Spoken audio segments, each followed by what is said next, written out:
Okay, welcome everyone for today's history of Chinese, a short history of Chinese philosophy by Feng Youlan. And today we are going to the chapter 12, the Yin-Yang school and the Chinese cosmology. Okay, so let me go briefly on our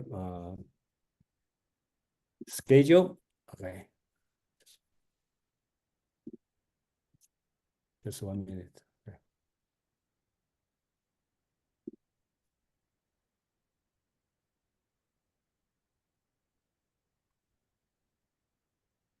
Okay, I believe you can see my screen now. Okay, so today we were talking about August 24th. We talk about history of Chinese philosophy, the Yin-Yang school. I have to say this one is a difficult one. Okay, so and the next week, and then SK is going to continue on Bhagavad Gita and chapter 16. We total have 18 chapters. We're going to finish by November. And in September 14, we go to the chapter 13. We talk about another philosopher, Xunzi, okay, which is belong to the Confucian school. And September 21st, we continue on Bhagavad Gita review. The third review, we are going to put the full review on Bhagavad Gita. And September 28th, and I'm going to talk about the chapter 14, which is the legalism. It's an important philosophy. And then October, we probably will take 2 weeks off, and then we will continue. So basically to September 28th, we kind of finish on the first part, so-called the warring state of philosophy, kind of on that period. I will have a further explanation later. So let's go to today's subject. The title is the Yin-Yang School and the Chinese Cosmology. So far, I will have assumed everybody know what's the meaning of yin-yang. I'm not talking about the deep understanding, but it's not totally foreign. That's my assumption. If you see yin-yang has no clue to you, and please raise your hand. Okay, so I can spend 2 minutes to explain. And this one, in a way, we can see, just at beginning, I explained to Mark, okay, it's a little bit difficult if you read the text, and then is anybody want to share your reading? If you read the text other than Mark's already share. Anybody read the text and they want to share how do you feel about today's reading?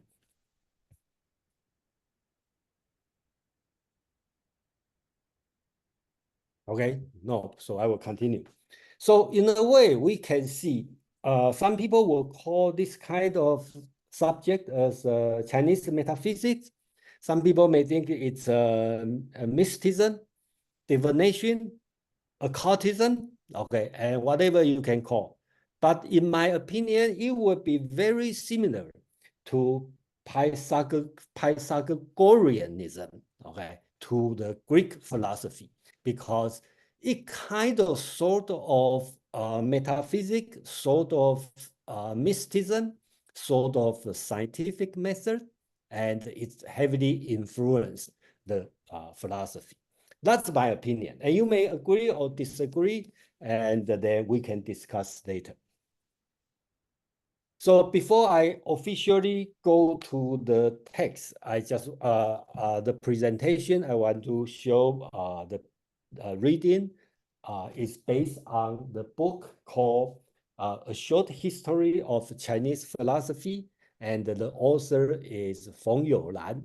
It's written in 1947 in the University of Pennsylvania, and basically he wrote this one as his lecture note. Brief introduction about Feng Youlan. He lived a long life, okay, to die at 1990 in China. And the thing I really appreciate, I mentioned many times about his way of rewrite the history of the Chinese philosophy from a modern perspective view. Okay, in this way, it's because he was educated in Colombia, so he fully understands the Western philosophical tradition. So he can bring the idea of Western philosophy to understand Chinese philosophy, which will bring a new meaning, and for the people in Western world, easy to understand. And I think this book is pretty good. And if you go to the Meetup page, you can see the free copy.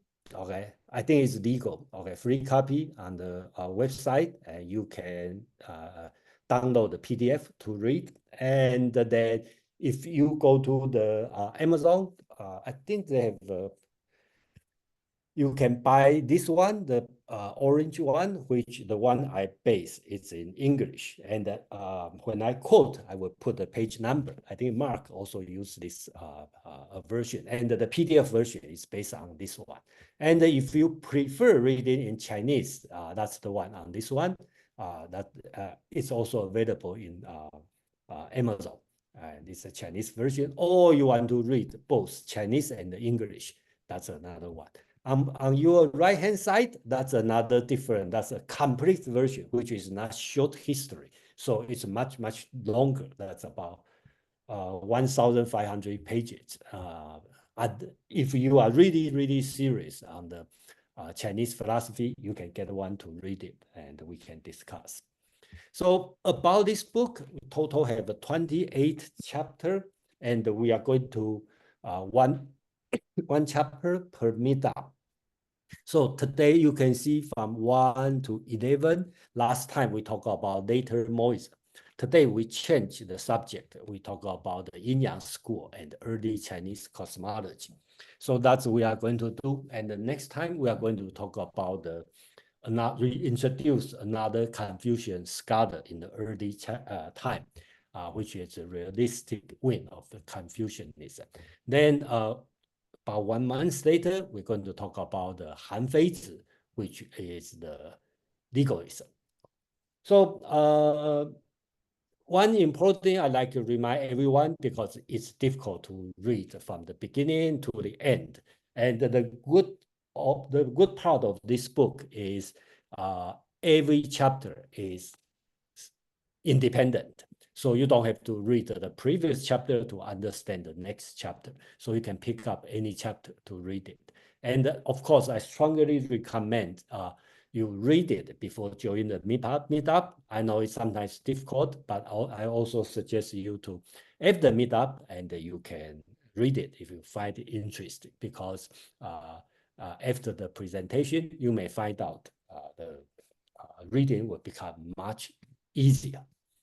So today I didn't list. Usually I will put a timeline for the history, but today I didn't put it because it's kind of timeless. Just like Mark asked the question, is anybody criticize this one? My answer is no. Reason is this philosophy, so-called the Yin-Yang school, kind of live until still alive today. Okay, people still talk about that. Okay, how serious about this, I don't know, but people still talk about this. So traditionally, we talk about in the ancient Chinese time, we have 6 major schools, philosophical school. Just like when we talk about Hindu philosophy, we talk about have the 6 darshana. Okay, so in China, they have the 6 major philosophical school. So briefly, it's Ru, okay, which we call Confucianism. And we already introduced Confucius, Mencius, and next time we are going to introduce another one called Xunzi. Okay, so that will be the next time. Another one is legalism. We haven't talked about legalism yet, okay, but in 1 month, we're going to talk about legalism. Taoism, we talk about Laozi, which is Dao De Jing, and Zhuangzi, the second philosophy. And then we will stop for a while, and until the 2nd century, 3rd century, we have the Neo-Taoism movement. Moism, we talk about twice, right? Last time we talked about later Moism, and then at the beginning, we talk about Mozi as the founder. And the school of name, which is a kind of logician, and then we already introduced Gong Sun Long. So today we are going to introduce the Yin-Yang school, which I didn't put the founder because it's kind of tradition from a long time ago and still alive till today. So there's no really founder. And the interesting is this school has strong influence on everything, but we cannot find any single book talk about it. I talk about ancient book, have a complete theory about this. Okay, so there's no complete book. So that's why today's reading, if you read the Feng Youlan's text, today's reading is a little bit difficult because there's no one source. They have to come with many, many different sources. So that make the reading difficult. Unlike next time's reading, we talk about Xunzi, this person. The reading, I assume, will be very simple because this is a person who write his essay about his philosophy. So the summary from Feng Youlan is very, very simple. He just have to follow the book and then bring out some key idea from a single book. That's enough. So next time's reading about Xunzi is much easier. And today, I have to admit, it's difficult. So that's the difference for this one. And then before I start, any question, comment?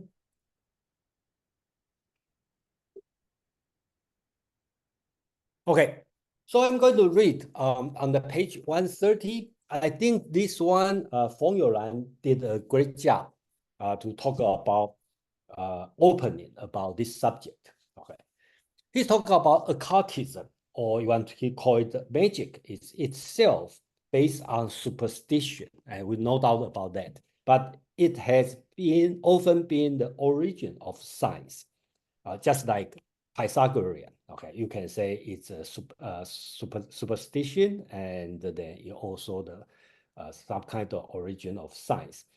The occult art share with science the desire to interpret nature in a positive manner and to acquire the service of nature through its conquest by man. Just 1 minute. Okay. Occultism becomes science when it gives up its belief in supernatural forces and tries to interpret the universe solely in terms of force that are nature. Okay, I think here, the difference here, we call it occultism and superstition, but remember, there's no ghost, no God in this book, okay?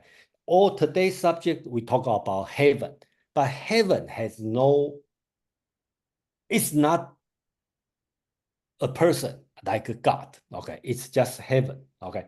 So the idea here is it's supernatural instead of supernatural force. The ancient people try to explain what's going on without the modern science, use the nature, by the nature itself, okay? Even the result is not correct. We should appreciate their effort and their method. I'm going to continue. The concept of what these natural forces are many in themselves initially look really simple and crude.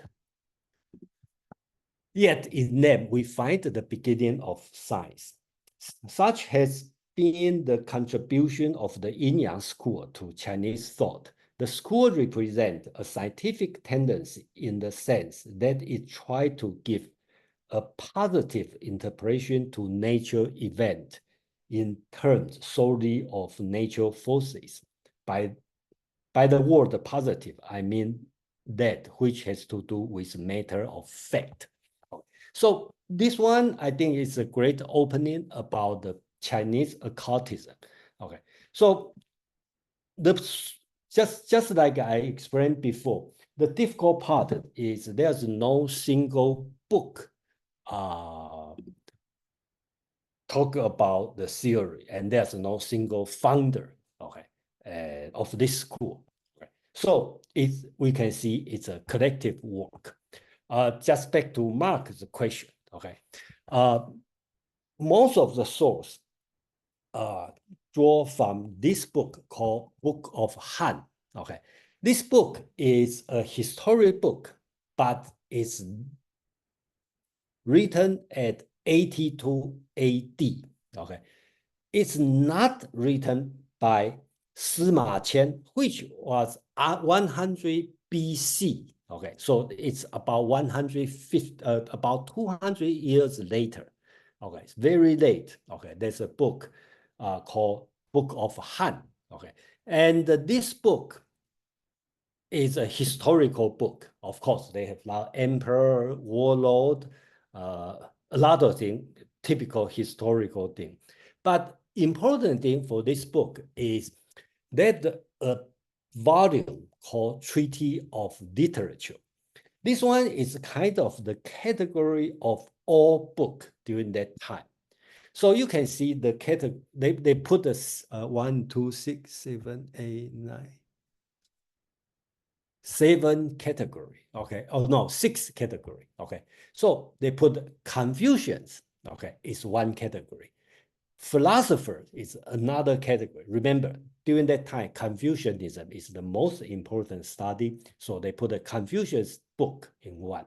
And then the other philosophers put one. And they put the literature, this one, Shi and the Fu, poetry literature. There's another one. Militaries, okay, military art is another one. So today we talk about astrologer and the diviner. Okay, so that's the book, okay, included here. And then according to the author, Ban Gu's organization, this kind of book have 6 classes, okay? So we are going to base on this to introduce 6 classes of astrologer and the diviners. Okay, so that's the today's subject about these 6. So I'm going to show these 6 according to Book of Han.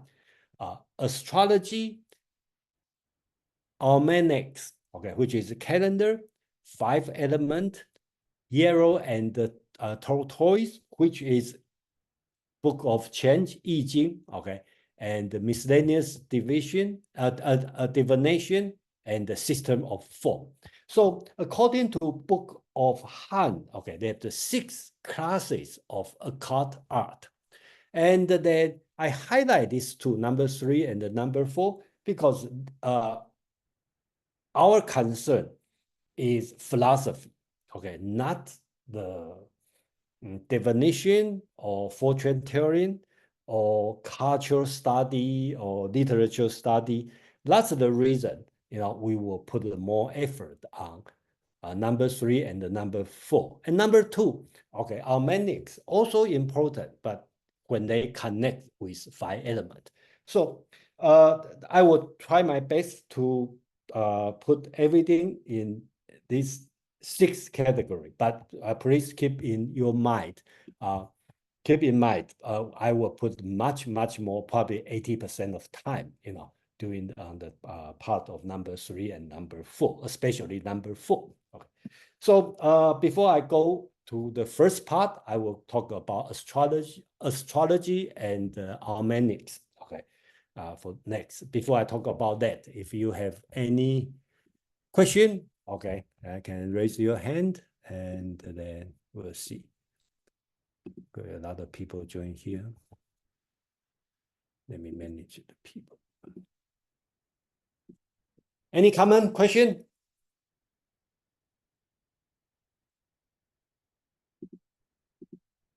No?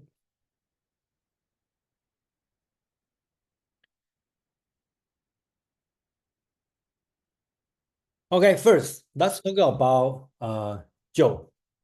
Joe, okay, Joe, go ahead. Yeah, so just so that I'm I'm grasping this correctly, is that this idea of it's almost as if you could say that it's a higher level or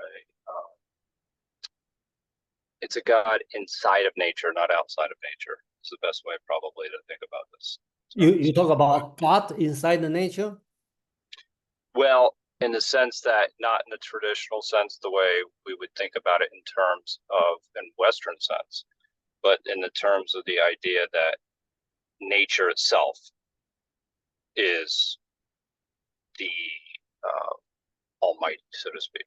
And this is how we start to interpret the world. Whereas obviously in the Western context, the metaphysics is more essentially outside of nature, right? Outside of space and time. Yeah. So that distinction is kind of the key that I'm getting from that first slide that you showed. I really appreciate your question. Okay, even I cannot give you a quick answer at this moment, but I will put your question in my mind, okay, for the rest. And I just have to say there's no God here, okay, no Western kind of God. Either the Almighty outside this world, which is separate from his creation, or inside any nature. Everything just happened naturally. Let's put it this way. So when I say God, I say nature itself. That's what I'm saying. Nature itself, and that could be the proper term. Okay, so thank you. Okay, so that's the proper term that, and as far as I'm understanding it, so this is and this is okay. All right, well, this is important because I think that's very important. So when we talk about metaphysics, when we talk about occultism, mysticism, remember there's no Almighty God here. And that's important in the sense of revelation, correct? And what is being revealed or unfolded. Revelation, okay, yes, they have the concept of revelation, but it's more on the understanding. Okay, let's put it this way. Correct. All right, yeah, so it's an understanding that it's an unfolding, and that's in that it is, there are methods by which this is then being proven. And so that this is the way we're kind of coming to understand it. As opposed to it being revealed. So maybe revelation is not necessarily the distinction, divine revelation versus revelation. Yes, that's a different kind of revelation. So I hope at the end you will have a better way to describe it. Let's put it this way. Okay. Anyway, Thank you. Mark, please. Yeah, thanks, Jason. I was going to ask a question, but I think you answered it, so I'll just make a comment. I'm not nearly as familiar with this material as Jason is, but I agree with him in that it sounds like what Joe is saying is something along the lines of Spinoza kind of reconciling religion and science and this idea of nature as God. And that's a fairly late Renaissance development in Europe.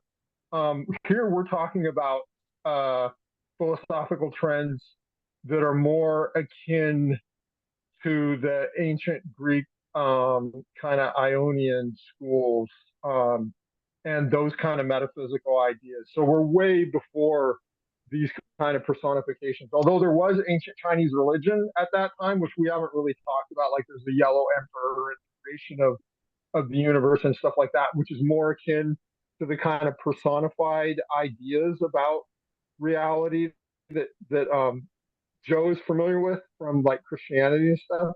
But that stuff isn't, as far as I know, that's not in the I Ching and it's not in the Tao Te Ching. So that's a completely separate realm of thought. But there are religious ideas, ancient Chinese religious ideas that kind of coexist with this, but they're not in this text, and these texts don't relate to that, is my impression.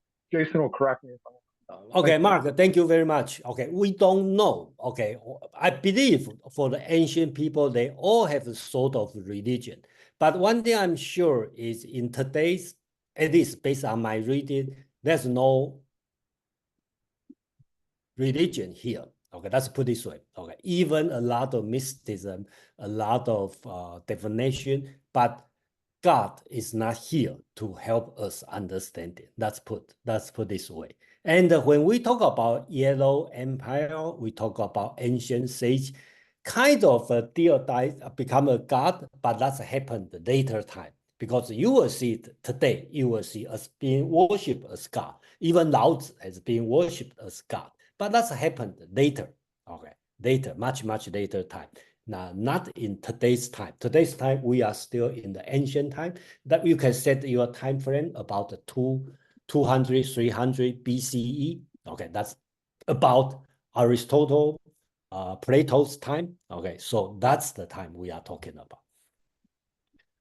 So I will move on, and then for the first part of occult art, I only have one slide to show. Okay, which is 20, we'll say, to serve the arrange in order the 28 constellation. So here I just list 28 constellation, and then proper translation probably should translate as 28 mansion. Okay, because in Chinese word, su means a house, a big house. So constellation is a modern way to call it, and then they have the 28 in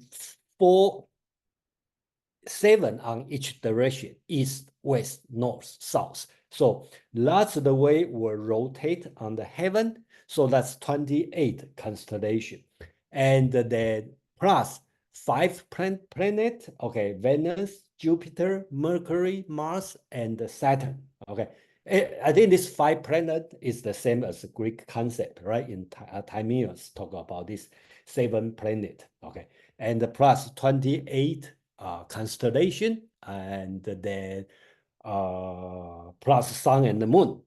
Okay, and then I don't think the ancient Chinese had concept of Earth as a planet, but okay, this one is on our sky, and then so this one, if you want to have a quick understanding, you will say that's the Western zodiac astrology, right? We know they have the 12 astrology, and then you can, even today, there's some people still claim, some people still interested in astrology, okay, in the Western astrology, and same as Chinese astrology, this 28 constellation, okay, it's also important during that time, but probably nothing important in philosophical concern. Okay, so I just only brief talk about this, and of course you can go detail. Okay, if you are reading some Chinese classic literature like Romans or Three Kingdoms, you will notice they will talk about this, because what's going on the heaven, okay, on the location of one of these 28 constellations were related human world. That's in the novel. And same as if we read in another called The Journey to the West, okay, each of these constellations become a god. Okay, so they have come out. But it's not in the ancient time mentioned, but that's in the Chinese literature. And even today, and you can go to some place, I know in Taiwan, and some people will tell you, okay, they call Ziwei, okay, then you can, based on your birth, they will give you advice.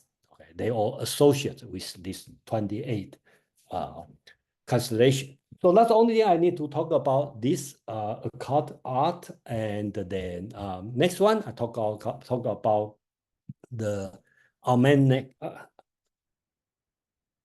almanacs, okay, so which is calendar. This one is to serve, to arrange 4 seasons in proper order, to adjust the time of equinox and the solstice, and to note the concordance of period of sun, moon, 5 planets, and as they to examine into the actuality of cold and heat, life and death. Okay, so here it's important because the ancient people, they observe, okay, the change of the star. Okay, of course, the star doesn't change because the earth moving, right? But when ancient people keep the good record, ancient Chinese people are very good keeping record. Okay, so when they find out the routine, they figure out what time will be cold, hot. So you can see that's very scientific. But this scientific become a little bit superstitious, right? Because it's all related to your life and the death. And I think that we should not blame on them because most of people doing that. And today we probably, I think most of people know, so-called we have a Western calendar, and then we have a Chinese calendar. Okay, the so-called Chinese calendar is it's actually it's not totally lunar. Okay, sometimes today people try to avoid calling Chinese calendar. People try to call lunar calendar.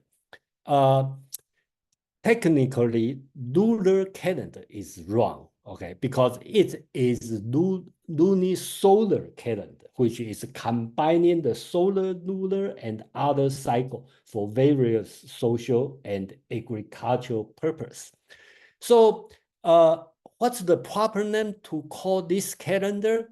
If, as a Chinese speaker, I'm in Taiwan, people will call old calendar, okay? That would be a little bit strange. But when you have a Chinese New Year, you will have to say Old New Year, so that would be strange translation. A lot of time we call yellow calendar, which is to ascribe to the ancient sage king, Yellow Emperor. We believe the Yellow Emperor created this one. So we call yellow calendar. Okay. And sometimes people call the agricultural calendar because it's used for the farming, okay, or fishermen. Okay, that's important because when it's the high tide, when it's low tide, and when will be hot season, cold season, raining season, that's all important. So people call the agricultural calendar. Or sometimes people call Yin calendar versus Yang calendar as a Western calendar. So they have many names to call, but I think the Chinese calendar is wrong. Lunar calendar also wrong, and that I will prefer any one of these four ways to call it. And then it's a little bit complex, and then I will not spend too much time here. And I believe if you want to dive in, you can spend a lot of time to study this. And it's a so-called sexagenary cycle base. That means every 60 years is a cycle. So the way it works, and we all know they have the so-called 12 earth branches. That's the 12 animals. I think most of people probably know. For example, this year is the year of dragon, and the last year is year of rabbit, right? And the next year would be 2025 would be year of snake, and 2026 would be year of horse. So they have the 12 animal in a cycle, but each cycle is not 12 years because it combined with something called the 10 heavenly stamp. So 10 times 12 is 120, but you only if you do the math, you will know you only match odd number with odd number, even number with even number. So turn out it's 60 years per cycle. So usually people live to the 60 years, that means one cycle, and they start to live the second cycle. And I don't think that's that easy to live over two cycles. So I think 60 years is per cycle. That's how the calendar work. Okay. And then let me see. Okay, so I'm going to show this one. That's today, August 24th. And here, you can go to online to check so-called Yin calendar or yellow calendar. So it will tell you according to the yellow, here, right, agricultural calendar. Okay, this year is the dragon year. What kind of dragon? Jia. Okay, that's the first kind of dragon. And 7th month, today is 21st. And they tell you it's hot day, and then and they give you some fortune. Okay, so it's not good for the people born on the tiger year, which is this kind of tiger is 51 years old. So today is not good day for the person who is 51 years old, and something you good to do, and tell you, okay, good to, for example, have travel and build your door. And what thing is not good to do is to bury the dead. It's not good to do. Don't go to south. Okay, what's the good time?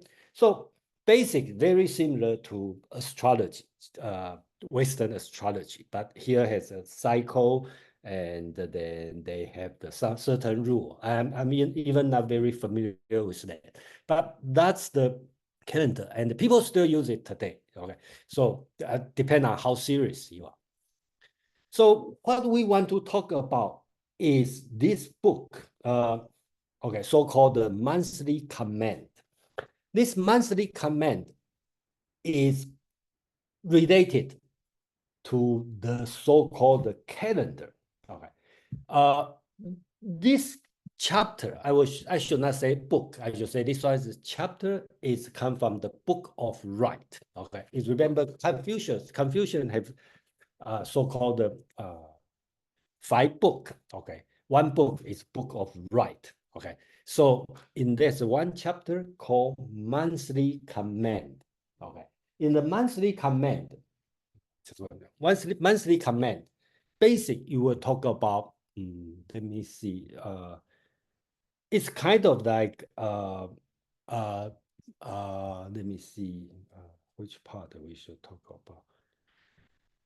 Okay, the structure of the universe. Okay, in terms of Yin-Yang school, the structure basically talk about spatial and time and related to space and the time. Okay, so they put some cosmological theory. The Yin-Yang school try to explain the nature phenomenon both in terms of time and the space. And then the monthly command then set forth regulations as to what the sovereign should do month by month, what is the reason for this time. So basically this book is for the ruler. Basically set the rule this month, what you can do and what you should not do as a ruler. Okay, because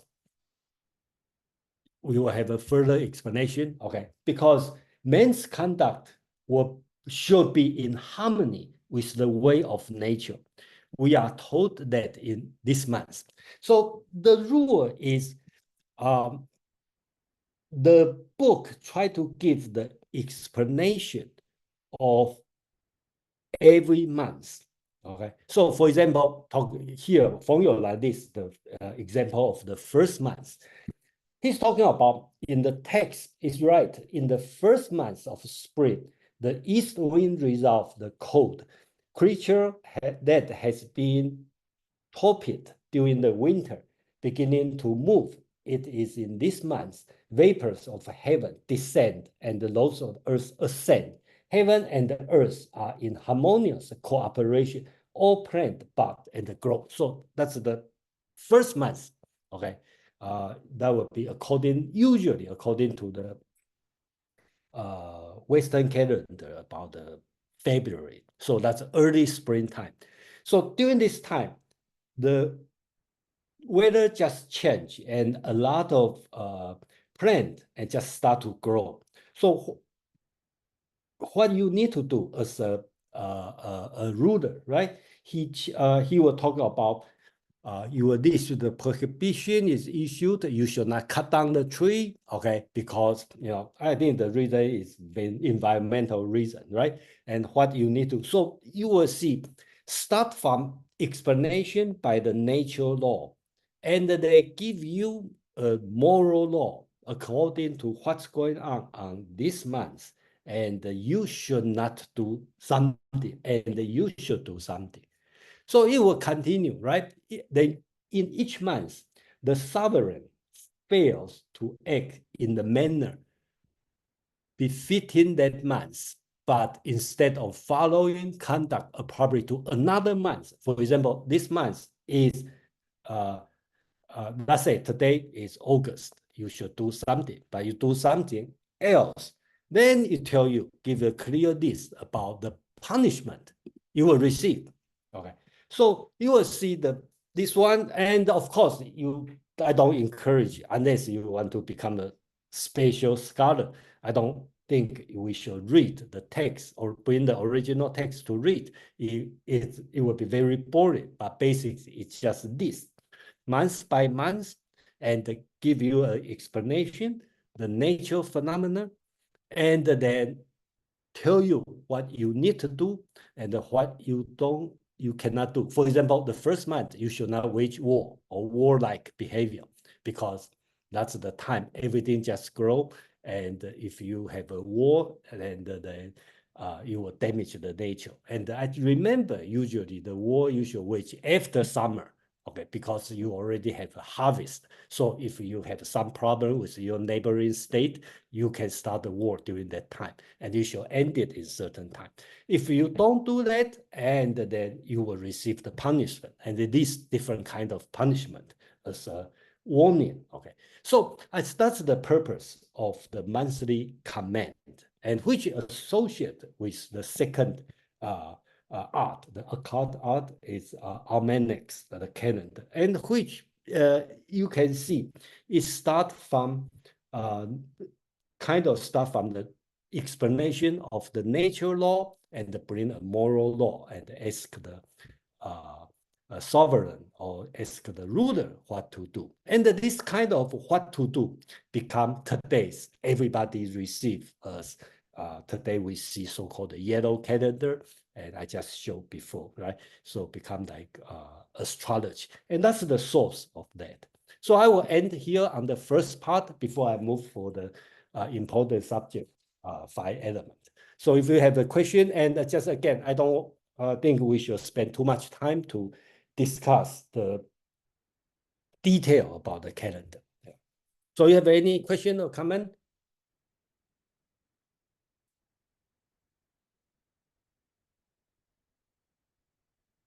Joe, please.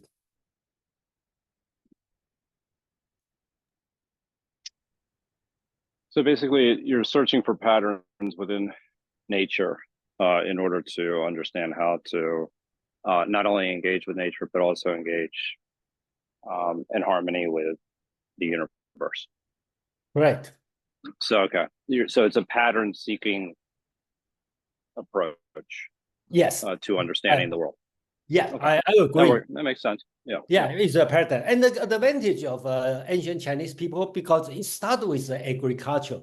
And if you know an agricultural state, right, they are very stable. They stay in the one land and they never move for, I don't know, 10, 20 generations. So, and the Chinese character had been invented in the early time. So they kept a very good record on everything. So a lot of smart people, and you can figure out what's the pattern, right? With some imagination. And then you come with a certain rule. I think that's the basic explanation on that. So next subject, I will spend a little bit more detail on the 5 elements. And then let me see, we have, okay. So I probably will spend about 25 minutes about the 5 elements, and another 25, 30 minutes about the yellow and the turquoise. Okay, so, and then I will move on. So the other 2 about the miscellaneous divination and the system of form, it's easy. Okay. So let's talk about 5 elements.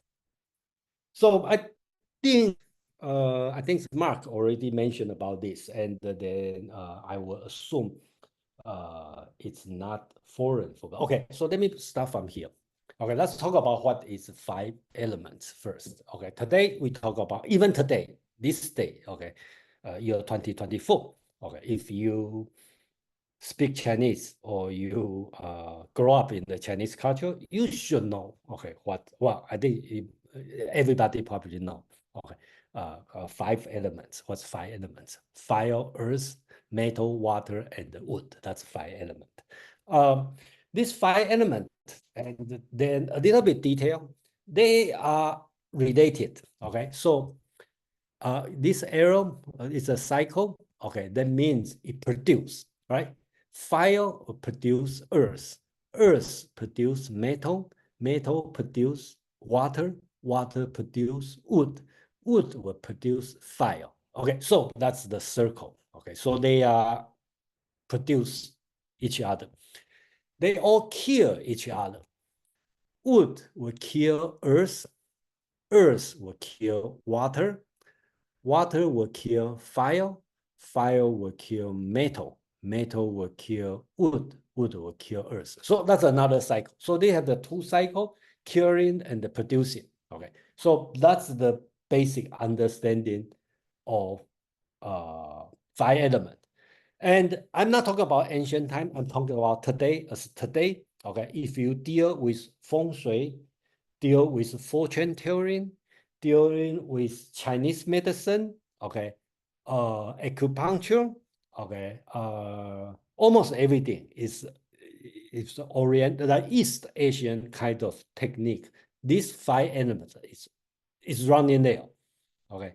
So, but today I'm not going to tell or teach about feng shui or fortune telling or all this kind of or Chinese medicine.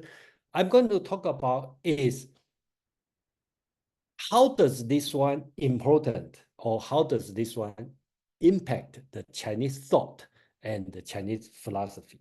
So that's why we go to the so-called the five element.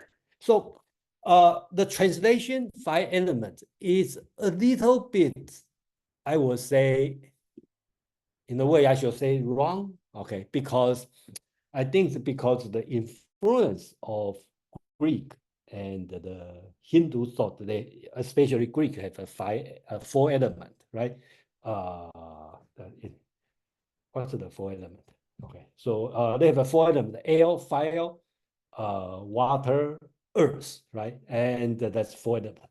But it's different because Greek four element is just a scientific base. It try to explain the natural phenomena or how does the world come to be. That's in the Greek. But the five element in Chinese history, it started with dynamic, which is not element. Chinese word called 五行. As long as you know Chinese word, okay, there's no way to translate 形, okay, as element, because that doesn't mean element.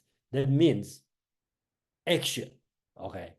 And I just have to answer Mark's question. He also sometimes call 五德, five virtues. Okay, so again, what's the meaning of 德 or virtue? Actually, also you can call it, this virtue is not moral sense virtue. The virtue is a kind of energy power, okay, or you can translate as five powers, okay. So in a way, you can translate to many words except element, because it doesn't mean element. Okay, honestly, it doesn't mean element. Okay, so that's the thing we need to know. But I will still call it five element because that's the way people understand. So the term five element or 五行 is usually translated to five element. We should not think of them as static, but rather as five dynamic interaction force. Right? I already explained them. They have the killing and the producing. The Chinese word 行, 行 means to act, to do. So that the term 五行, okay, literally translate will mean five activity, five agent. Okay, they are also known as 五德, okay, five virtue, okay, 五德, okay, that's why I talk of virtue, which means five virtue or five power. Book of Han, okay, here is just the book we talk about in the 80 AD, okay, which is much later, probably 200 years later after Sima Qian's the great record of the historian. Okay, five elements are five constant form of qi, okay, according to the book. Okay, so they start to use the word qi. The order and the disorder of five elements and the appearance and the disappearance of five planets are all caused by the law of the calendar signs. They also begin at and end with these 5 virtues. So here, people try to connect these 5 elements, that's called 5 elements, with everything in this world. Okay, so we will see. I just quickly list all the concept here. You can see. Okay, so that's the 5 element: metal, wood, water, fire, and earth. So people connect with 5 planets. So Venus will call metal or gold planet. Jupiter will call the wood planet, and Mercury will call water planet. Mars will call fire planet. Saturn will call Earth. Earth means dirt. Okay, that means the planet Earth. Okay, or we call dirt planet. Okay, and it also associated to 5 different color, 5 different location, different season, different flavor, different organ, which would be like this one, different organ, lung, liver, kidney, heart, and stomach. And you can go more detail because if you add yin and yang together, become more complex. So you can go to the Chinese medicine, and it's even running today. Okay.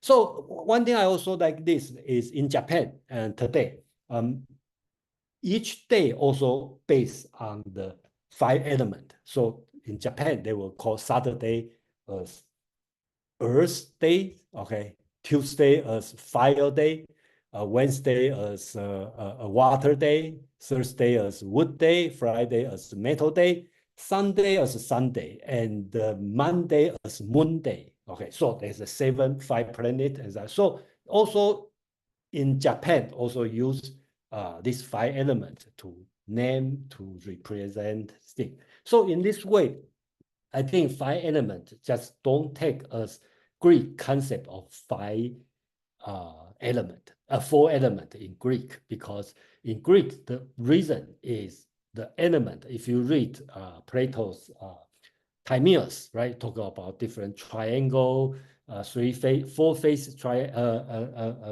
period, okay, become will transform to from the air to water, and well, from water to fire to air, right? And that's the transformation. Okay, so that's the element base.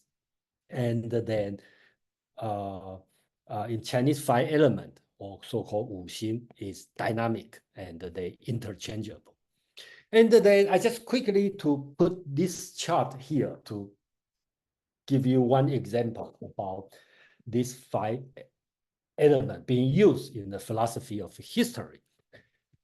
People talk about they have the different dynasty, right? From the Yellow Emperor, then they have the Xia dynasty, they have Song dynasty, and then they have Zhou dynasty, they have a Qin dynasty, they have a Han dynasty. Let's go from the sequence, right? So Yellow Emperor is belong to Earth, okay?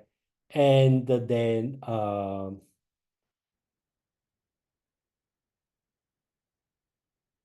okay, and then it comes with Xia dynasty. Xia dynasty is belong to wood because wood will kill earth. Okay. After Xia dynasty is the Shang dynasty. Okay, there's a revolution, right? Shang dynasty is metal, and the metal will kill wood. And they come with Zhou dynasty, and Zhou dynasty belong to fire, and the fire will kill metal. And the Qin dynasty is water. Water will kill fire. Okay. Then come with Han dynasty. Han dynasty go to the earth again. You go back to the original. Earth will kill water. So that's the way people start to tie the 5 elements to the history and create the philosophy of history. So after that, people try to rewrite, people try to, that become complex. So because it created this kind of philosophy and the people start to believe it. And after you believe it, you try to make it look like that. Okay. So that's the situation. And then here, another thing I will talk about is this important book. This one is from Book of Document, also one of Confucian's 5 books. so-called the Great Norm. Okay, and the Great Norm, they have the section called 9 category. This 9 category is basics is try to answer the question. Okay, this book was written long time ago. Okay, before I don't know how old, but basics is older than before Confucius time. So this one is ancient people when they start the civilization, they have the government. What they try to decide is what I think they try to answer is what's the meaning of government? Okay, if you have a government, what the government's job? So they list 9 category of a government job. You can see first is 5 element, 5 function, 8 department, 5 records, because what you need to write it down, and the number 5. You go this like a tic-tac-toe kind of thing, right? 5 element, 5 functions, 8 government, 5 records, and then they go to the emperor. It's in the center. Then number 6 go to the 3 power, or you want to call the 3 virtue, and you go to the number 7, the divination, and indication. Basically talk about the early sign, or you want to call the omen, right? And number 9 is I think we should translate as a happiness. Okay, what's the happiness for the event? So that's the government's job. And the first one they talk about is 5 elements. So they list, right? Water, fire, wood, metal, and earth. So this 5 means 5 activity. Okay, people need to do, or government have to ask people to do. So that's the original of this 5 element. Okay, so later on, people start to use this one to go more, right? So here we say, I think Feng Youlan make a good explanation on this part. He's talking about there's 2 purposes. One is teleology. Okay, basics, it's maintained that, right? If you do the wrong conduct on the part, heaven will become angry. So here's, I have to say there's no Almighty God, but they have a heaven. And the heaven kind of, I say kind of, okay, not definitely, give you punishment because heaven will get angry, but it's not like Almighty God got angry, this kind of angry. You will have the nature disaster come up. And then they will have the abnormal nature phenomena, which request warning, okay, by the heaven. So this kind of thing, teleology concept happen. Second thing is mechanism. So basics, if just like in this entire world is like a big machine. If something goes wrong, and everything will be wrong. So you have to, in this way, you can say force, or you can say encourage the ruler to be in coordinates with the natural phenomenon. So that become a teaching, a moral, okay, this kind of book for the ruler. So you will see, okay, let's go back to this great norm and the 9 category. So these 5 elements become important, and the people start to use it, not only for the ruler, and everybody start to practice this one.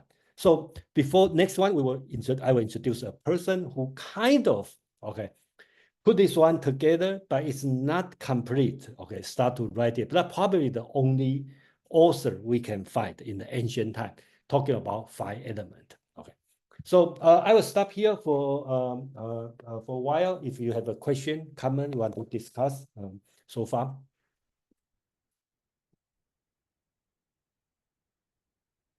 Here we talk about what is 5 element, and then how does 5 element come to be. Okay, I think that's the purpose I try to explain. Mark, please. Yeah, I'm glad you went through that 5 elements. I've also heard it Wu Xing also translated as transformations, Yeah, which I think is a good translation. one thing I would like to emphasize is I think to a certain extent with the Wu Xing, and even more when you look at the way yin and yang is described, this really shows, in my mind, a distinction between Chinese thought and Indo-Grecian thought. Because in Indo-Grecian thought, you have these ideas of elements too. You have the same four. There's a 5-element theory in Greece too, and you have the same theory in Aristotle adds quintessence to Empedocles' 4 elements, and they have the same 5-element theory in India as well. And so there's some interesting distinctions. One is that in both India and Greece, there's a lot of elemental theories, not just one. But in China, as far as I know, there's only this one. Actually, that's something I wanted to ask Jason about.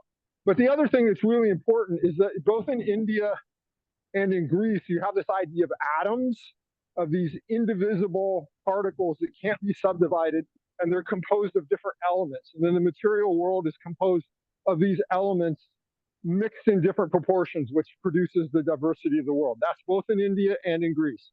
Yeah. But in China, the elements, there's no theory of atoms, and the elements transform from one to another. So Jason earlier used the idea of static, and I think this is a really important distinction. In the Indo-Grecian philosophy, there's an idea of the material world of having this very static component. You've got these elements that don't change and are indivisible. Whereas in Chinese philosophy, everything is much more fluid and transformative. And then there's a whole other side of that that gets into the difference between kind of moral dualism in Indo-Grecian philosophy, which maybe if I'm still here, I'll mention when we talk about Yin-Yang, because that's a really important distinction between the Indo-Grecian dialectic and the Chinese dialectic. That's all I have to say. Thank you. Yeah, thank you, Mark. Okay, so basics, I that's a part. I think if you want to compare with atom, okay, or you want I Ching, okay, this kind of concept, I would say equivalent part would be qi. Okay, so a lot of people think qi is immaterial, but I think qi actually is very material. And just like Mark, what you said, is more dynamic than atom. Well, atom, according to Democritus, it's moving, right? But it's still a kind of particle moving. But qi is not a different kind. Okay, we talk about this later, but that's a difference. Joe, please. Yeah, so I think it actually, yeah, you laid it out nicely with the chart, the idea of, metal, wood, water, fire, earth, and how this is actually almost how everything is interrelated to one another. Yeah. And not only the interrelationships, but what was especially helpful was the idea of how you even get it down to the idea of body parts and how these body parts actually work in harmony with one another. So the idea that when you're out of balance or, not in harmony with nature, that this is that it's self-correcting. And so that there's almost in a way, a spontaneous order to the world. So, I mean, that's one way of looking at it. But, since we're looking at this from metaphysical perspective, and the idea of more of the Indian school of philosophy had been brought up. So how does this maybe differ from maybe it's a little bit too far astray from where we want to go, but I'm thinking in terms of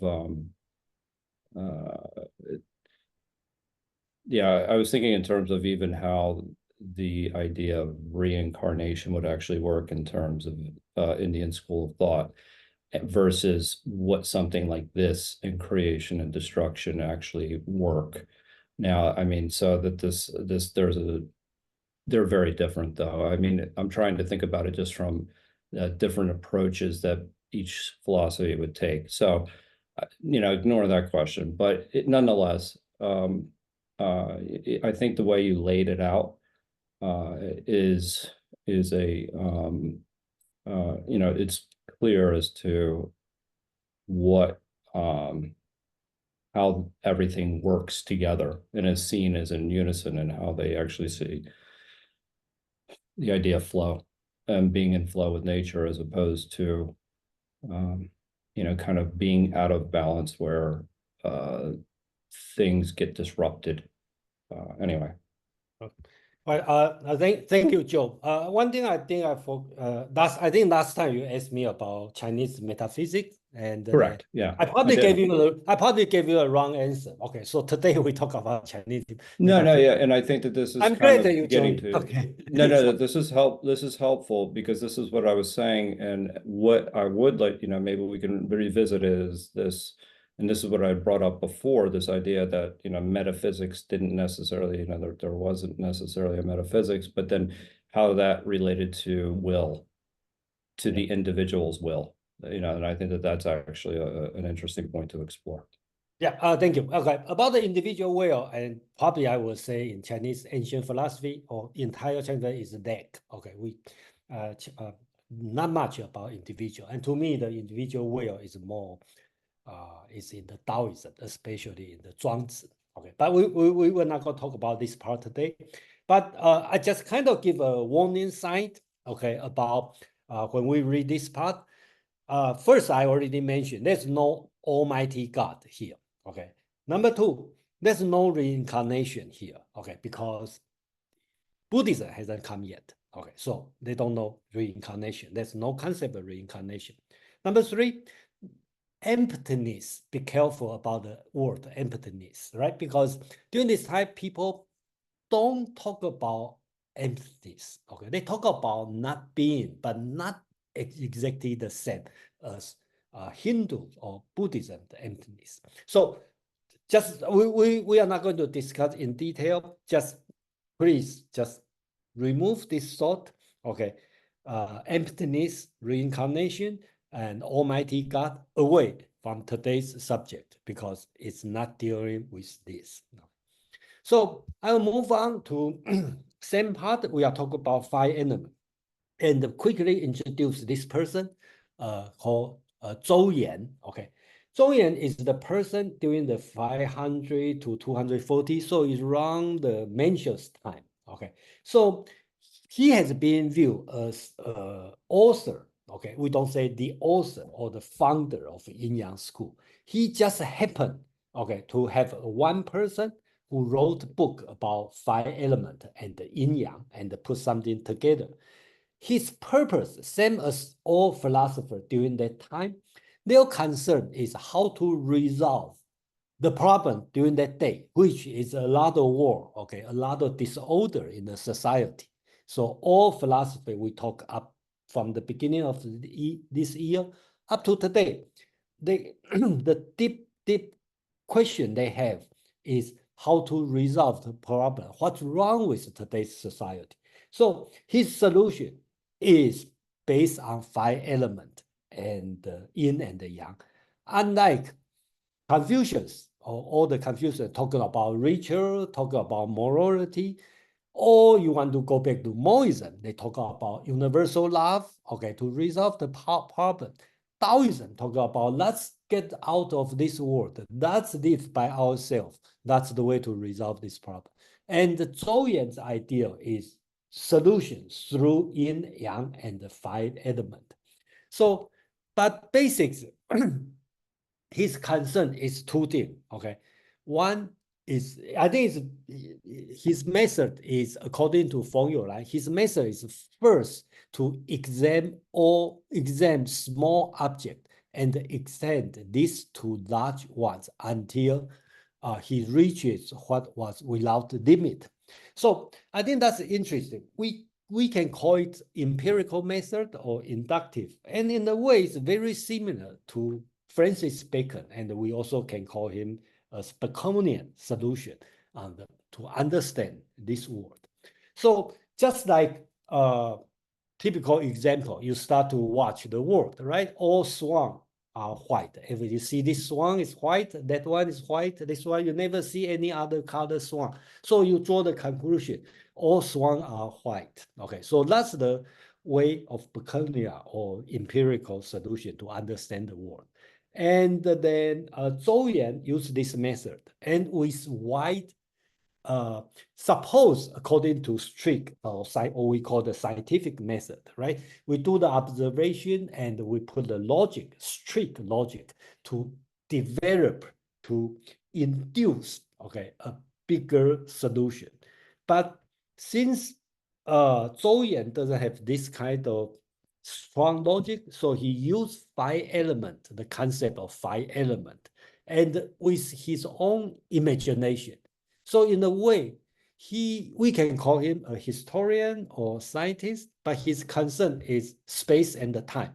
In the space, his concern is about geography, and in the time, his concern is about history. Okay. So, Mark, you have a comment or question? Yeah, so this might have been in the book. I might have missed this. Zhou Yan, is that the earliest writing we know of where Wu Xing and Yin-Yang are mentioned together, or there's an attempt to integrate, or is there anything earlier? No, he's not the earliest, okay? Because, for example, we just introduced, okay, Hong Fan. This one is already right, okay, Wu Xing, okay? And the Book of Change, okay? Oh, Book Change doesn't talk about 5 elements, okay? But you have the Yin-Yang, okay? They all happened, okay, during that time. And he is not the early, we just can say he is the only survival writer, okay? Not survival writer, survival book, okay, about this during the early time, okay? So he's definitely is not the early writer on this part. So we'll quickly talk about his geography, right? His idea is, okay, everything by 9, okay? So he believed China, the land they have, okay, they call the spiritual, okay, the red region. That's the China which they know, okay.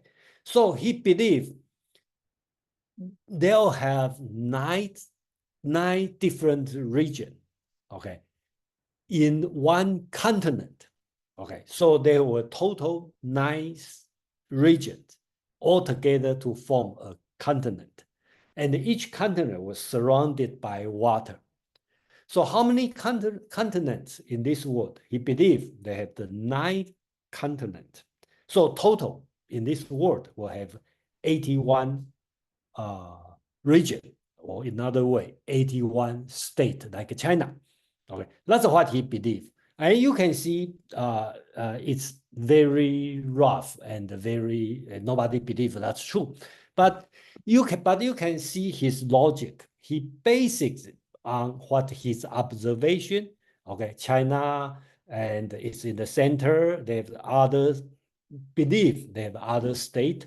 And if you are in the middle, if you see this tic-tac-toe shape, if you are in the middle, you kind of believe they have another 8 surrounding you. And all these 9 will form a continent and surrounded by water. And the total will be, so we are at the center of the center of the center. So that's his idea of geography. You will say, oh, it's unscience, it's non-science, it's you can call it a ridiculous nonsense, but that's all fine. But you can see what his effort to do it. And based on this, in China, they also divided to 9 states. Okay, so everything by 9. Okay, so that's the idea of his geography. And also, he also go to the time. And then what he's talking about is, I just show about the 5 elements, right? And then starting from the time of the separation. So he even pushed even further beyond the Yellow Emperor. He tried to think about how does the world start. So his history, philosophy of history, not only the 5 elements, even go further beyond the Yellow Emperor. So how does this world start to create it? So based on his observation, 5 elements, and extend his imagination to very far away. So of course, the result is totally wrong. But we can get the taste of his idea without any modern technology. And he tried to build the entire world we understand as today. Okay, so that's the method he's doing. And the purpose I'm talking about this, or for you I'm writing this, is talking about 5 elements, yin and the yang. In the early time, it's a tool. Just like mathematics today, okay, we use to understand this world through the time, which become history, or through the space become geography. That's the spirit of 5 elements.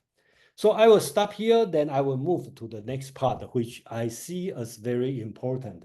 And I may not be able to finish today, but I think I will find another time to introduce. And I know a lot of people will be interested on this part, which is so-called yellow tortoise. And if I put the name of Book of Changes, and a lot of people would know why we are talking about this. So I will stop for a few minutes if you have a question or comment before I move on.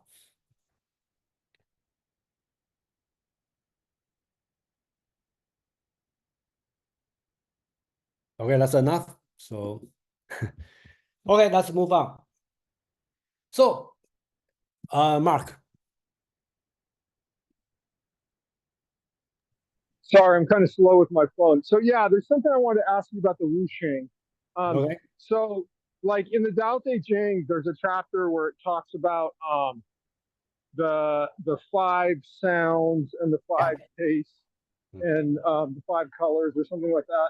And so the way I understand this, and this is what I want to see if this is correct, is that these five elements are or transformations are like the cardinal points. So when somebody says like the 5 sounds in Chinese or the 5 tastes, they're actually like using that as a metaphor to mean all sound or all taste, the entire range. Like if you talk about the rainbow, you're not just talking about the 7 colors that are significant, you're talking about everything. Is that correct? Yeah, okay. So that's my understanding. Okay. The chapter in Tao Te Ching talk about 5 sound, 5 taste, 5 sound, yeah, and 5 music, right? And then 5 color, 5 sound. Okay.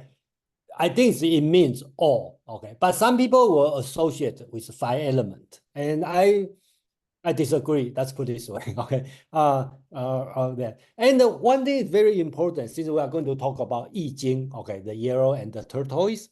Okay, please remove one more concept, Wu Xing. So at this point, we are not talking about Wu Xing. Remember, if you read the Book of Changes, okay, or I Ching, there's no 5 element there. Okay, so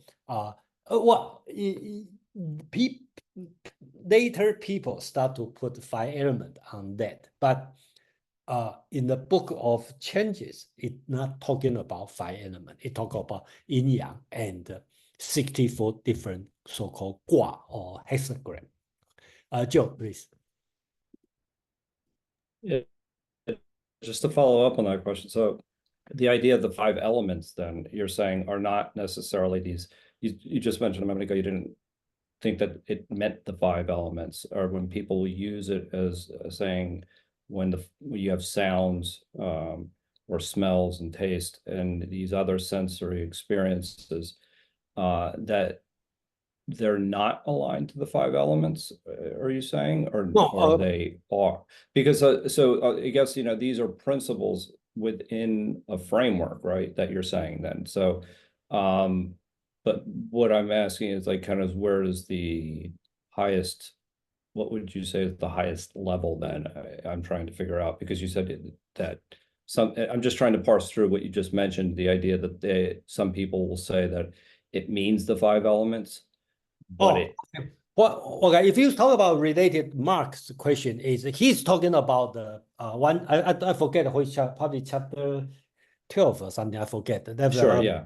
I know in the Tao. Yeah, sure. I think you know what you're talking about. So based on my reading, okay, 5 means all, okay, during the time, okay, in the text. Okay, all, not all basically means the what we can distinguish Okay, you don't distinguish all color, but 5 color, you can easily distinguish 5 tones. Okay, that's the meaning of that. And I don't think it means 5 element. Okay, that's the point. Yeah.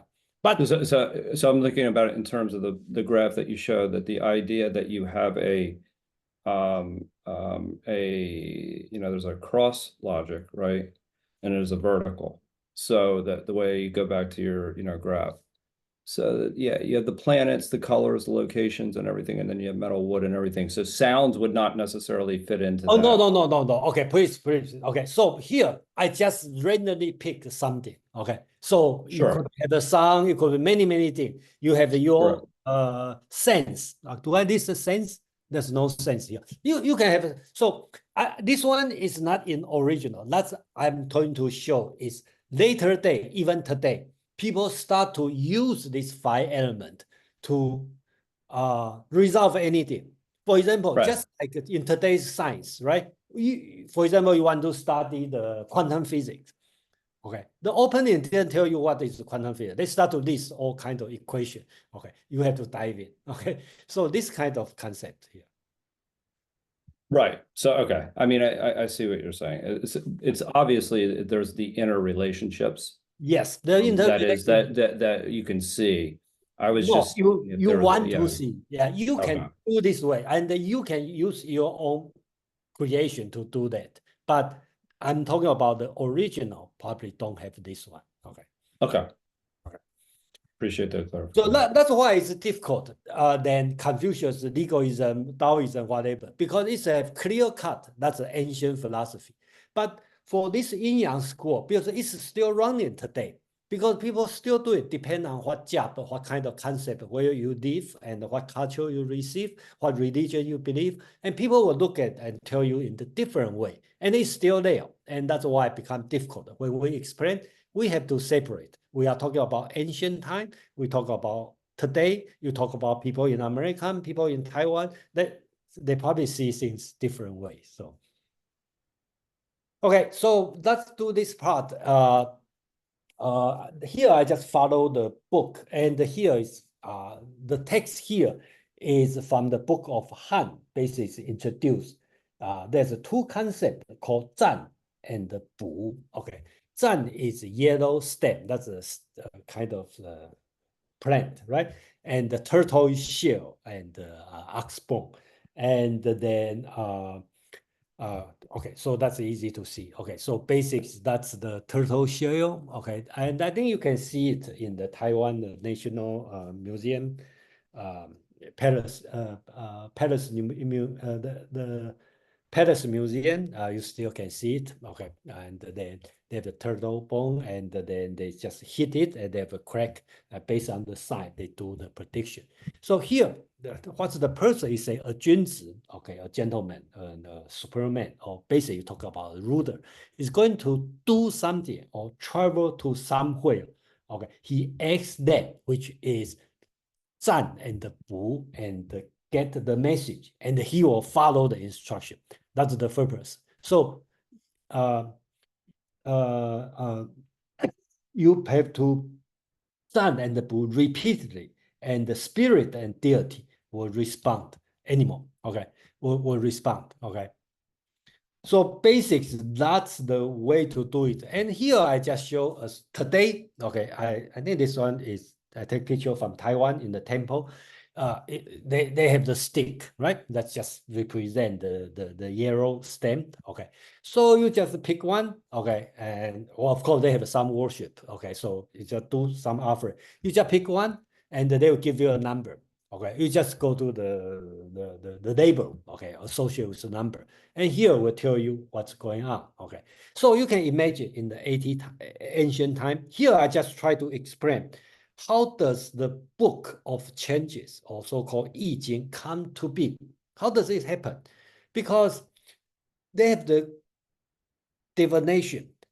I think that this one is common for all culture, right? Because in the ancient people, they don't know what to do, and they have to face different difficult decision. They try to ask either God, spirit, ancient ancestor, my dead father, grandfather, okay, try to do something. They try to get something, and then you get some number, and from this number you match with the a label, and this label you start to read it. Okay, so that's imagine if you have the 81 stick, okay, and then you have the 81 label, and this label compiles a book, and we can call this book Book of Changes or I Ching, and that's the Book of Changes coming from. Okay. There's no single author to do it. Well, even today we talk about author, who is the author, we'll talk about later, but I think that's the original a source of the Book of Change, because this one. So we are doing philosophical study. So we are not interested on this part, the stick, how to do it, how to do it. We are interested on this part. And why this one become important? Because this part, even it tell you what to do, what not to do, what's going on. Confucius, okay, well, people say it's Confucius. It could be later Confucian scholar. Try to add some moral teaching on that. Okay, so for example, sometimes you will say, okay, you should walk to the westward from the travel to west, and you will see an important person, let's say. Okay, so Confucius will put a comment, say, in order to see an important, you should, clean yourself, you should behave well or something. Okay, and then sometimes the neighbor will tell you, you should avoid something. And the Confucius or Confucian scholar will tell you, okay, in order to avoid something, you need to be cautious. You should have to careful on your speech. So this kind of comment become a philosophical part. And that's the reason, as a philosopher, we want to read the Book of Change, because not only the labor people write down, also more important is the commentary or moral lesson written by Confucian, mostly Confucian scholars on that. That become the early teaching. And then since it's based on the nature phenomenon or the divination, so they start to build the metaphysical part on the Book of Change. So that's how does the Book of Change come into being? So the rest of part I'm going to talk about is what is, okay? So this book, the Book of Changes, okay, sometimes you translate as I Ching, okay, and some people pronounce I Ching, okay, but the right pronunciation is I Ching because I Ching, okay. So I prefer call it the Book of Changes, and the word I, okay, that's the word. And if you read this word, it has three meanings. First means easy, okay. Second means change. Third also means unchanged, okay. So people constantly ask, how come a same word is changed and unchanged, right? The thing is, it's change, so we call it the Book of Changes, okay? But if you know the rule, okay, because this rule is never changed, okay, that the 81 labors, the 81 things, okay? So if you know the rule, it's unchanged. And it's unchanged, it's easy, okay? So I think that's the concept. So that's the reason we call this book I Ching or Book of Change. And the later, right now is later time, okay, in about the 3rd century, the movement of Neo-Taoism, okay, and later on become religious Taoism. They will put 3 important books, unlike in the Confucius school, they have the 4 books, right? Analects, Mencius, Great Learning, and the Doctrine of the Mean. That's the 4 books for Confucius. And for Neo-Taoism, they have the 3 books, so-called the 3 mystical scripture, okay, which used as a Neo-Taoism and also used for the religious Neo-Taoism. First is Dao De Jing, okay, and Zhuangzi, and they call it the true classic of the southern China, and the Book of Change, that's I Ching. So these 3 books compiled together become a religious book. I mean, later time, not during this ancient time. Okay, so I'm going to talk about the authorship, right? So, okay, the authorship, so-called A trigram, okay, is considered being written by Fu Xi. Okay, that's very old, 5,000 years ago. Then 8 become 84. Okay, that's so-called 64 hexagram. Okay, that's by Qin Wen of Zhou. Okay, which is about 3,000 years ago.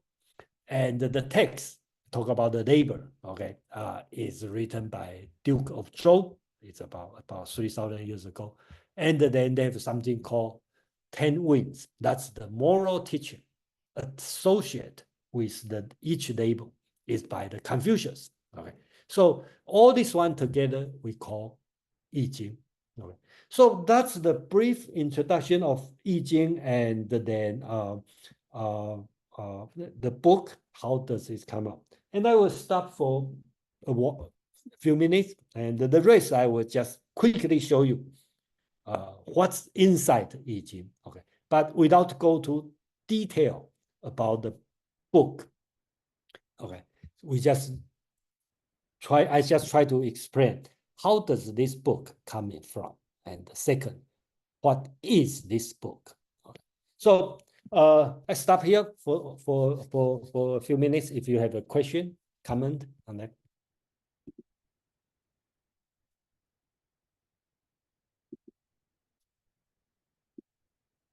Okay, Mark. Yeah, thanks, Jason. I'm not sure if this is the right place to make this point. You can interrupt me if you don't think so. So I think looking at the I Ching and the way that Yin and Yang are kind of described, especially in the 10 Wings and later in the Tao Te Ching, you can really see a strong difference between the Chinese ontology and the Indo-Grecian ontology, in the sense that we talked a little bit earlier about the fluidity of the Wuxing versus the Indo-Grecian elements. So here I think there's a more important aspect, which is the Indo-Grecian ontology has this very strong dualism between spirit and matter, and associates spirit with good and matter with evil. You get this really strongly in Zoroastrianism and in Christianity, in Islam. You get the idea of the struggle between good and evil, and the eventual triumph of good, i.e. the spiritual, over evil, i.e. matter, money, sex, food, things like that. Whereas in the Chinese, in the I Ching, yin and yang are not good and evil. They're like correlative complements, and they depend on each other for existence. In the moral dualistic sense that you get from Zoroastrianism, Christianity, Islam, there's this progress towards the destruction, towards the supreme victory of good over evil.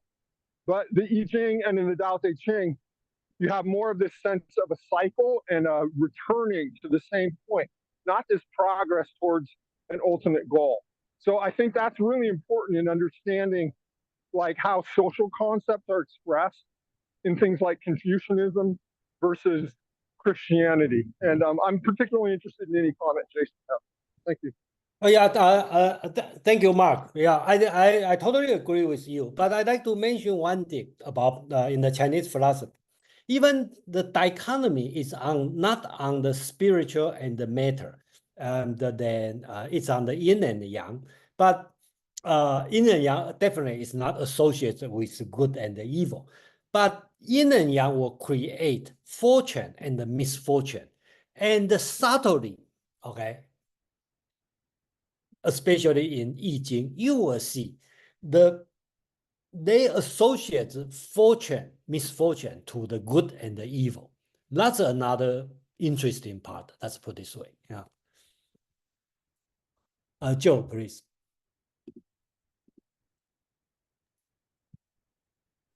Yeah, I mean, I think it's just it's a way of understanding reality, but what you can honestly start to see is that even the ideas, the concepts of good and bad are very different in and of themselves.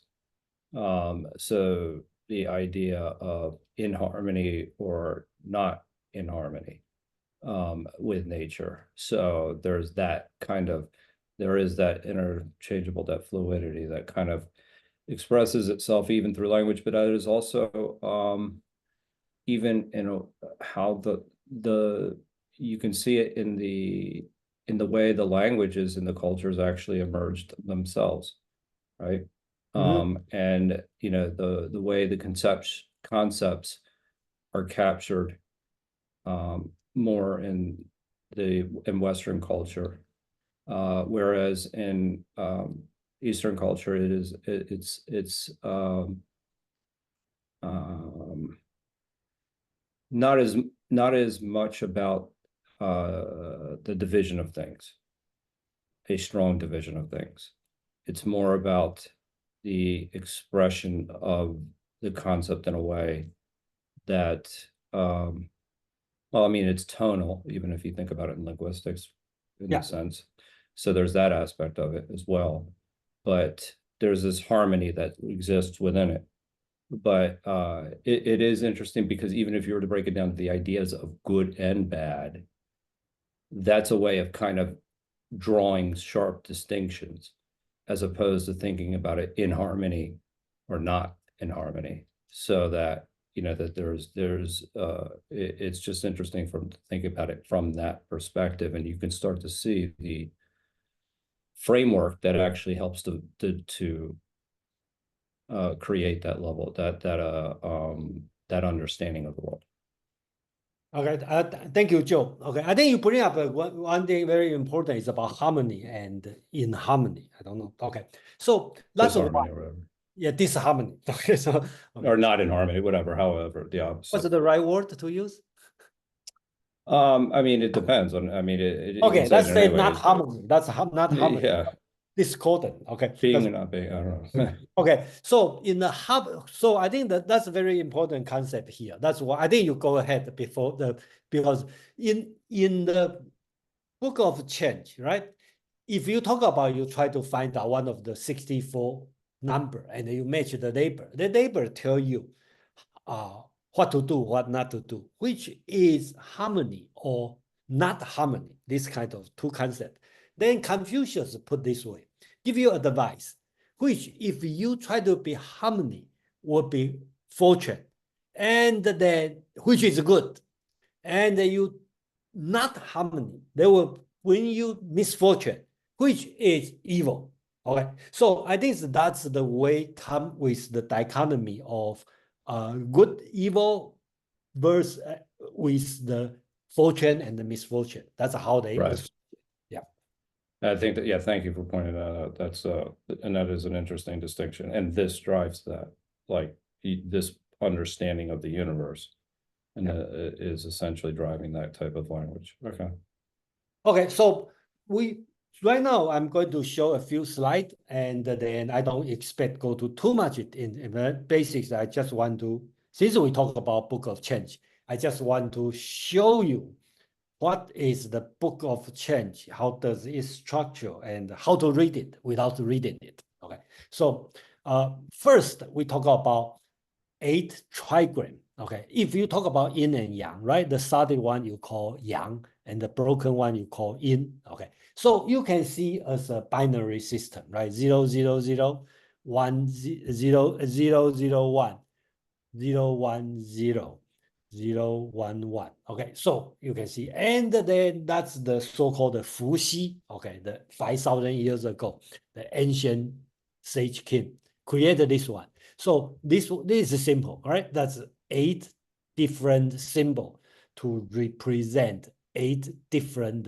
nature phenomena: earth, mountain, water, wind, thunder, fire, lake, heaven. Okay, you can imagine that's the situation people thinking about use this one. You can see as an early written system. I could skip this one.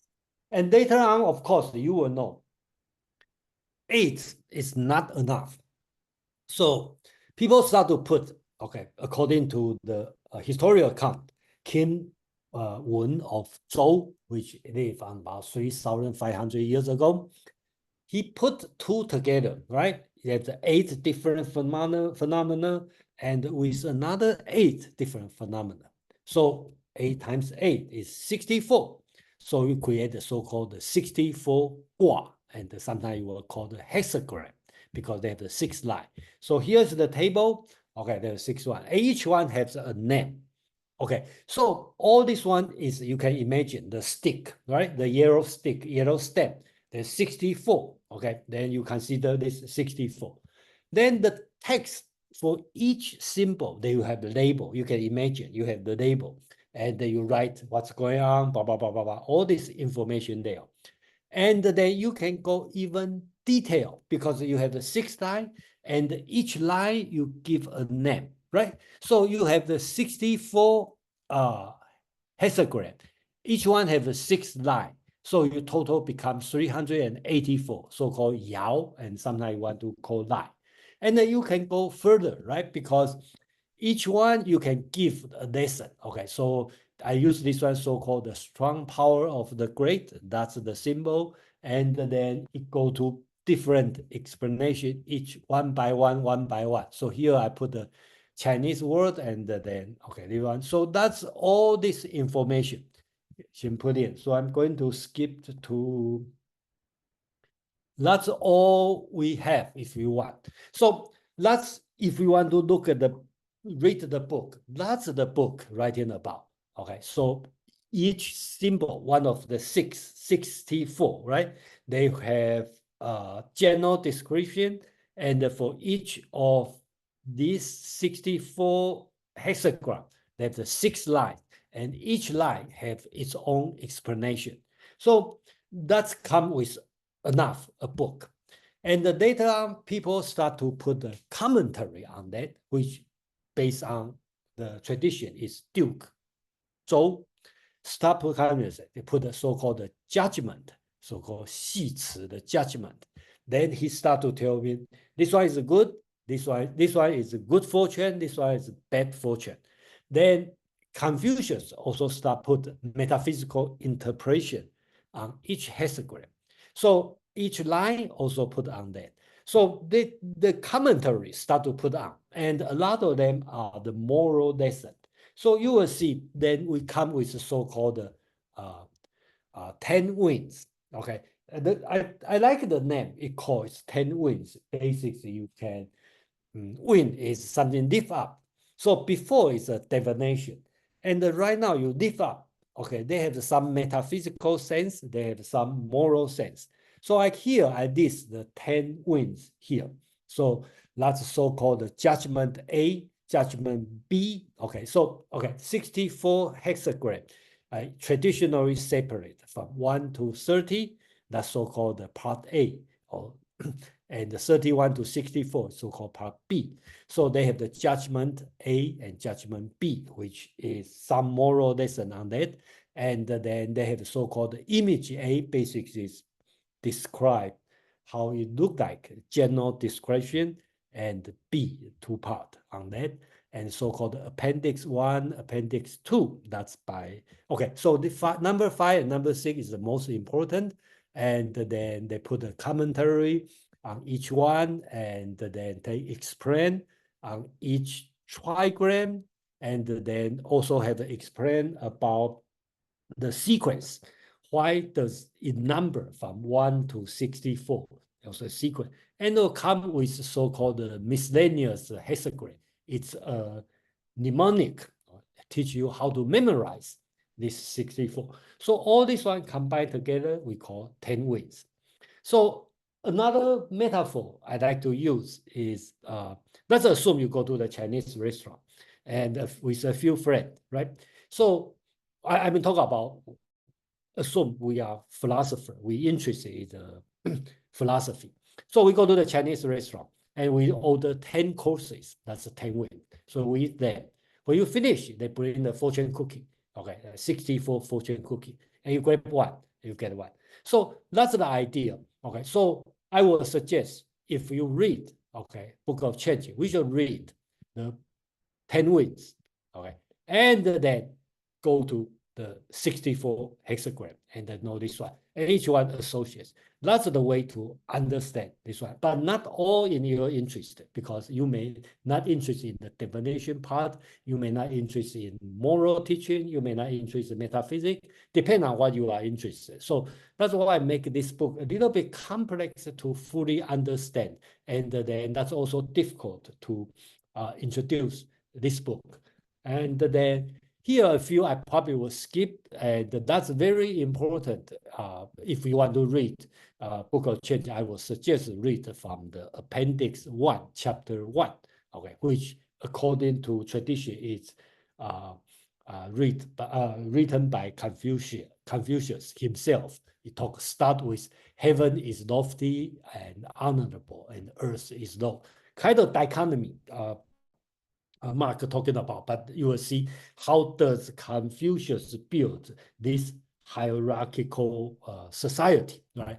Heaven and earth, and kun and the qian and the kun also means determined, okay, high and low. Since high and low, noble and mean, movement and the rest, hence come to the distinction between the strong and the weak. Then start to talk about organized. So it's become a fundamental metaphysical study of Confucius. We will talk about this later, and because it's not possible to include everything in this one. So I think I will, in October, when we finish the first part of history of Chinese philosophy, I probably will add 1 or 2 more sessions to specifically talk about Book of Change and the 5 elements, because this part by itself is important, but it's not possible to put all together. So today's purpose, just want to let you know what they are. So I will quickly go through the rest 2, miscellaneous, divination, and the system of form. Okay, so basics, this one is, okay, I was the first, let me stop here since we have a few more time before I finish up. So that's the Book of Change. And then if you have any comment, question, Mark. Yeah, thanks, Jason. So I have a Oh, sorry, Mark, okay, please unmute yourself. all right, can you hear me? Yeah. Yeah, so I have a question for you. So I read very little of the I Ching, but my impression is that unlike the dominant philosophies that came out of Zoroastrianism, like Christianity, liberalism, and Marxism, where in all 3 you have this sense of forward progress towards like the second coming of Christ, the rapture, the unity of humanity with God, the democratic revolution, freedom, free markets, that in case of liberalism, and Marxism, the socialist revolution, socialism, and communism. You have this idea of this progression towards like this ultimate kind of better goal or aim. My impression is the I Ching implicitly is completely devoid of any idea like that. Like it's completely cyclical. Like it's all about kind of like finding the balance in the cycle that will always return, maybe come out of balance, but always return. Does that seem accurate to you? Yeah, but I will agree with you, because they have the moral teaching, but the moral teaching basic is just it's more descriptive than normative. Let's put this way. Okay, so I agree with you on this part. It's more describe what it is not what tell you what going to be or what you should do. You know? Yeah, I agree with you. Okay, thank you.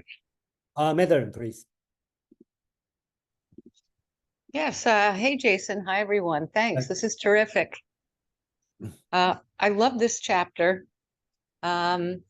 I just wanted to add on to what Mark was saying. Yes, I agree. If you look at the I Ching, it's a very long and complex cycle. If you look at the five types of power that an emperor and a dynasty can have, that too is a very kind of complex cycle. And you have to listen to the world and kind of hear the will of heaven.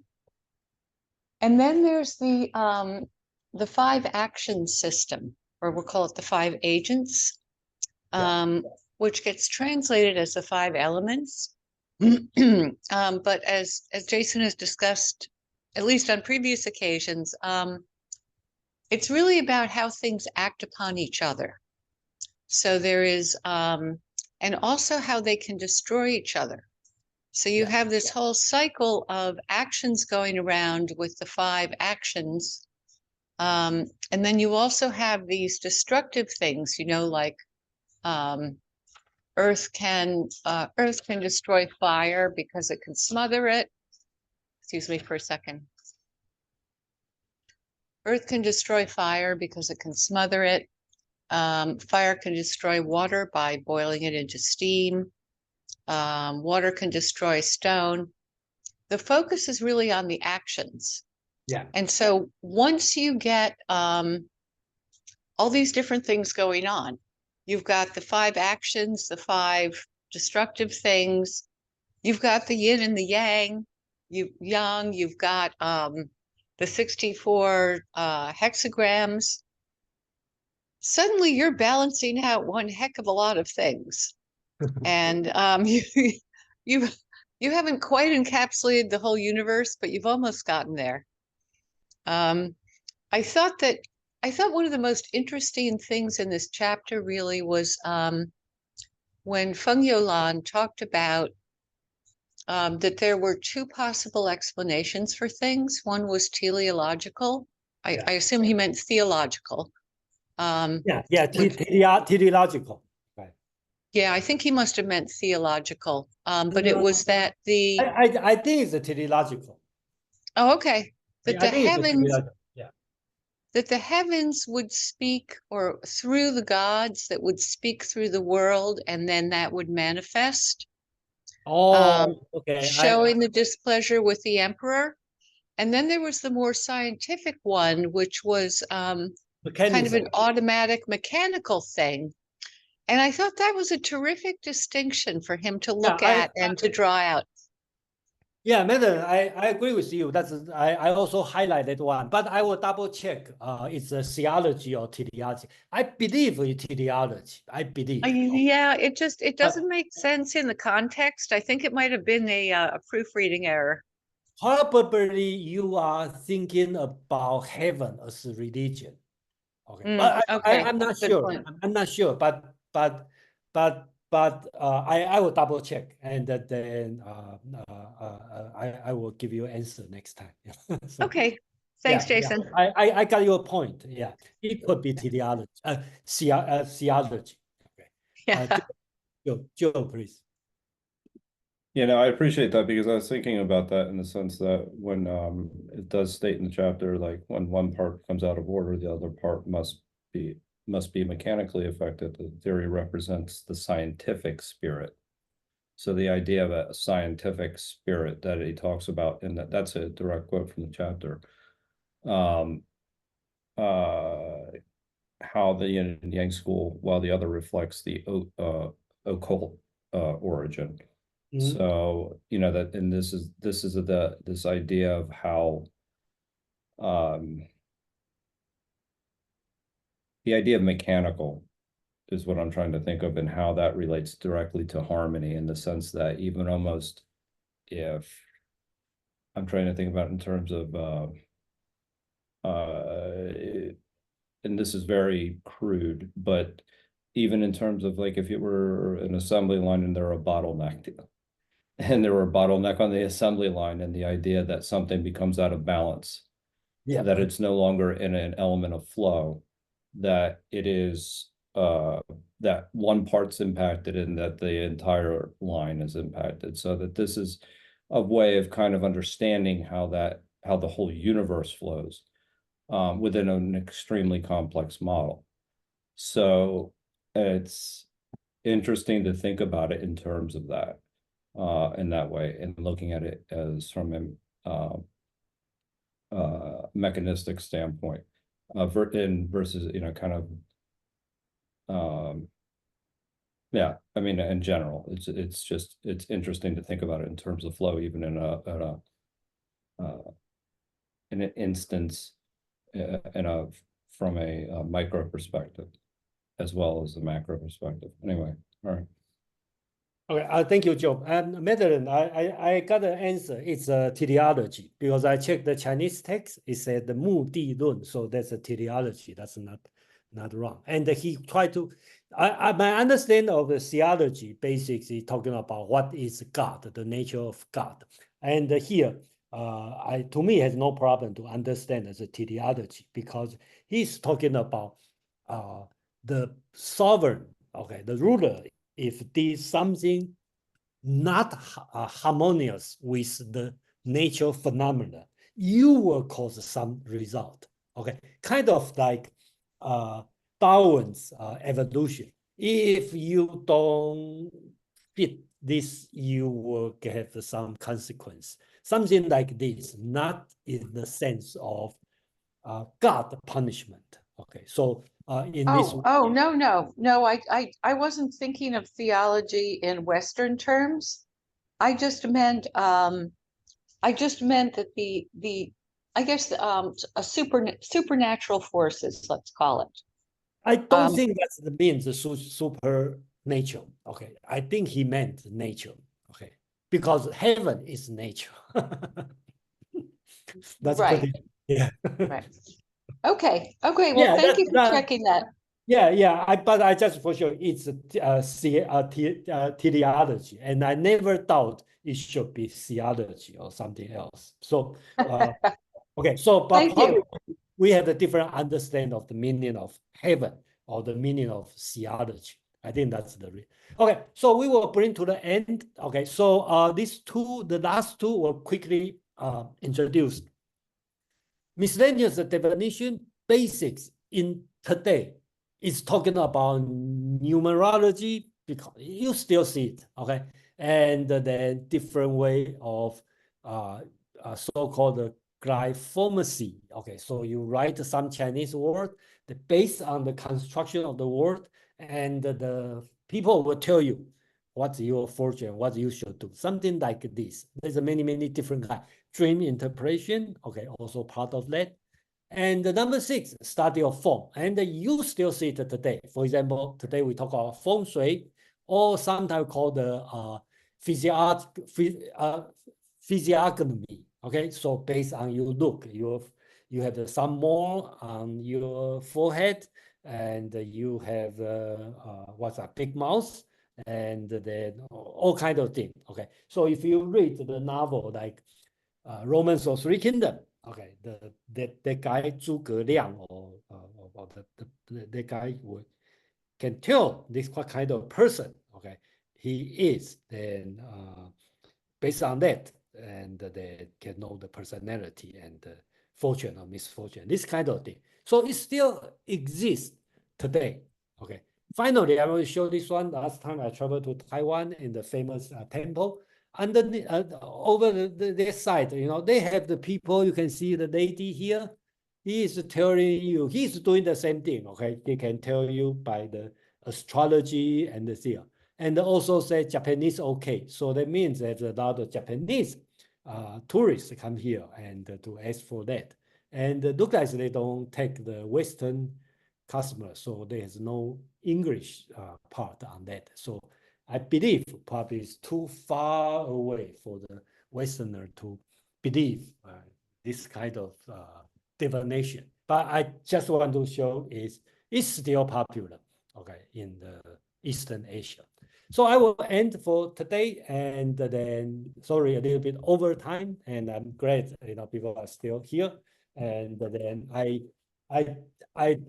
kind of feel today cannot be finished because Feng Youlan's writing is including so many things, and I probably will since the 5 element and the book of changes, I will find other source and insert another 2 sections to kind of give a little bit more detail on 5 element and Book of Change, especially Book of Changes, because even myself, it took me for a while to understand how. I'm not saying I understand Book of Change. I say I get to understand how does Book of Changes associates with philosophy. I think that's the part I like to talk about. So I will stay here for a few minutes if you have a question, comment, and then otherwise let me stop here and